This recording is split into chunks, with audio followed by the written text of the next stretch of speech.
I'm pretty sure I would have been an A+ student when it comes to drunk math. Back in my drinking career, and I call it a career because it literally was a job. It was work. I constantly had to deal with the mental gymnastics of when I was going to drink, how much I was going to drink, how I was going to be able to rearrange my schedule so that I could drink. Whenever I would get invited to certain events, my first thought would be like, oh, well, that's late at night, so I won't be able to start drinking, and that's a dry party, so there won't be alcohol there, so I could sneak some drinks in. But if I do that, someone could smell alcohol on me, so maybe I'll just get there early, say hi to everybody, and then just go home and leave so I can go home and drink.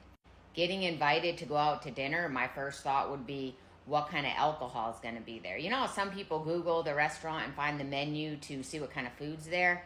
I would Google the menu to see what kind of drinks would be there. And if I was going on vacation, the minute the plane touched down, before we would get to the destination of wherever we were staying, I had to make sure we would stop at the liquor store to get alcohol.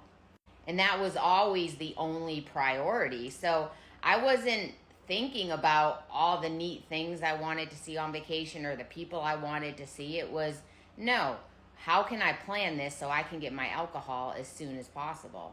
And then the math I would have to do with the days of the week I would be drinking. I had to plan my hangovers. So if I knew I had to work the next day or I had to be up early for something, I would plan to start drinking earlier, try to cut it off at a decent hour so I could be in bed by 10 o'clock. I wasn't very good at that. I never stuck to the plan. But I always made that plan thinking that if I can get in bed by 10 o'clock, get so many hours of trash sleep, tomorrow I won't have as bad of a hangover. And when I would go to the store to buy alcohol, how much alcohol did I need to buy? Because I needed to make sure I had enough to get me really drunk and then some in case I needed more. And I always drank the more. I would always estimate way under and end up going over and drinking all that I had and wish I had more. And then all the math that would go into doctoring a hangover.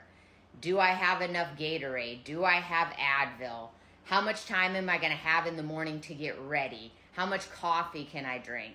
How many energy drinks can I have? How much time will I have to put on all this makeup in the morning so I can hide my hangover? That too. How can I act like I'm not really hungover? And if I do look like trash, which I did look like trash, what can be my excuse? What can I tell people? Oh, I just didn't sleep good last night. It was just a rough night. I tossed and turned all night. Always having a plan for how I could respond to people if they would make comments like, oh, would you not sleep last night? Or, whoa, would you have a rough night? Or if I were to show up somewhere unprepared because I was so hungover, like a work meeting, had to have some excuse of why I had to rush out of the house in the morning. But I always had to play it off like it had nothing to do with drinking and the fact that I was hungover AF. I don't miss those days at all. And now, not having to do all that drunk math, there is so much more free space in my brain.